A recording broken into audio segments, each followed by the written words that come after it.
자, 여러분 안녕하세요. 마이펫 상담소 윤쌤입니다.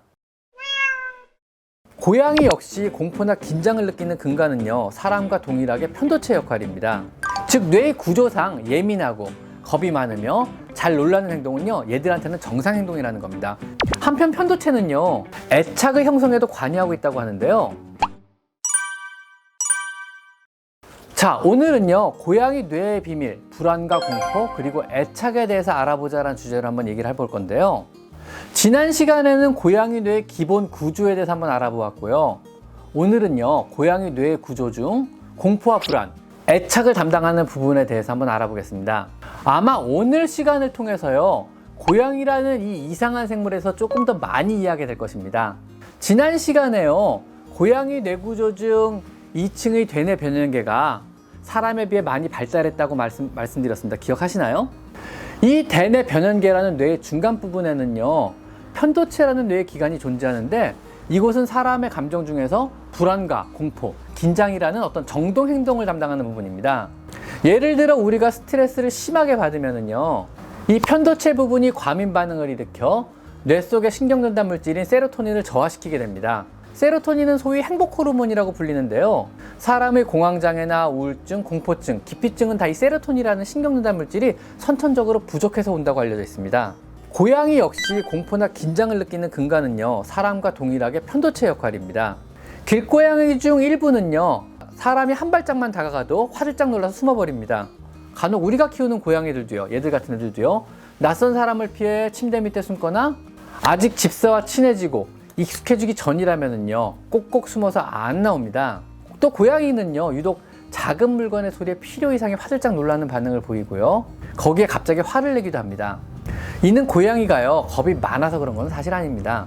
편도체가 사람에 비해 발달해 가지고요, 위험하다는 신호를 잘 받아들이고 경계심이 강하고 예민하기 때문에 보이는 행동들입니다. 즉, 뇌의 구조상 예민하고 겁이 많으며 잘 놀라는 행동은요, 얘들한테는 정상 행동이라는 겁니다. 생존 능력을 높이는 지름길이니까요. 경계심이 강하다는 것은요, 생존 본능이 강하다는 것과 같습니다. 더구나 고양이는 집단 사냥을 하거나 집단으로 생활하고 활동하는 그런 동물이 아니고요, 단독으로 생활하는 동물이므로 이러한 예민한 위험 감지 능력이, 아니면 이런 예민한 경계심이 없었다면요, 아마 멸종을 했을지도 모릅니다. 사람과 함께 한 영역권 내에서 생활하는 요즘의 고양이들에서도요, 언뜻 야생의 느낌이 느껴지는 이유는요, 아마도 고양이의 편도체가 사람에 비해 아직도 야생의 상태로 제 기능을 하고 있어서 그럴지도 모릅니다. 사람과 같이 안전한 공간에서 삶을 영위하고 있더라도 그 야생에서의 생존 본능은요, 그대로 작동하고 있다는 바로 그 증거입니다. 한편 편도체는요, 애착의 형성에도 관여하고 있다고 하는데요. 편도체는 본능적인 위험을 인지하고 피하게 하는 역할을 하는 뇌의 한 부분이지만요, 반대로요, 대상이 안전하다고 판단이 되면은요, 안심이라는 감정을 전달하게 됩니다.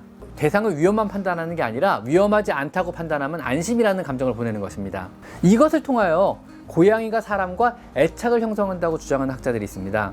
고양이가 사람한테 보이는 이 심한 애착, 우리들은 알잖아요. 막 자고 있으면 옆에서 고롱거리고 핥아주고 엄마처럼 따르는 이런 종류의 애착이, 고양이가 어떤 집이나 특정 지역이나 영역에 보이는 애착이 아닌 사람에게 보이는 애착이 이런 식으로 형성이 됐다고 보는 겁니다. 이 집사에 대해, 사람에 대해 안전하다고 편도계가 지속적으로 신호를 보내면은요, 안전하다는 감정이 생기게 되고, 이런 안심된다는, 안전하다는 감정 상태가 지속이 된다면은요, 애착이라는 관계가 집사와 형성이 된다는 겁니다. 이 고양이의 애착과 관련된 재밌는 실험이 하나 있었는데요.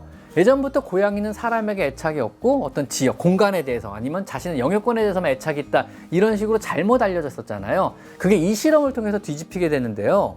미국의 오리건 주립대학 연구팀은요, 고양이가 낯선 환경에서 주인에게 어떻게 반응하는지를 관찰을 했습니다. 그랬더니요, 이 실험 결과가요, 반려견, 강아지 이상으로 주인과 깊은 유대관계를 나타내는 걸로 결론이 났어요. 실험에서는요, 먼저 주인과 고양이가 한 방에 들어가 2분을 보냈습니다. 그 이후 주인이 방을 떠났고 다시 2분이 지나자 방으로 돌아오는 겁니다. 고양이만 방에 놓고 2분 동안 나갔다 들어오는 거죠. 연구팀은 이 모든 과정을 촬영해 고양이의 울음소리나 고양이의 반응 등을 보고 주인과의 유대감을 분석하는데요. 그 결과 108마리의 고양이 중 64%는요, 주인과 강한 유대관계를 형성하는 것으로 분류가 됐다고 합니다. 흥미롭게도요, 이 64%의 비율은요, 사람의 아이와 부모 사이에서 볼 수 있는 애착 관계와 상당히 비슷한 정도라 그럽니다.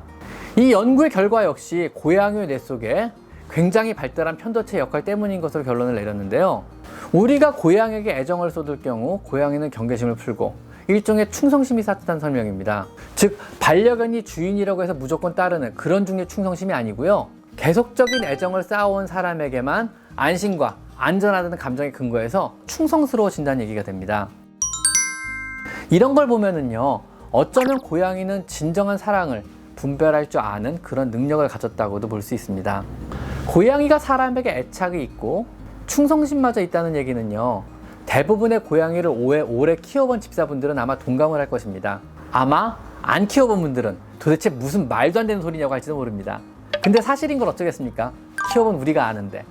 오늘은 고양이 뇌의 비밀 중 편도의 역할, 즉 공포와 경배심, 그리고 그 이면에 있는 애착 관계에 대해서 한번 알아봤습니다. 자, 오늘은 여기까지 마이펫 상담소 윤쌤입니다. 감사합니다.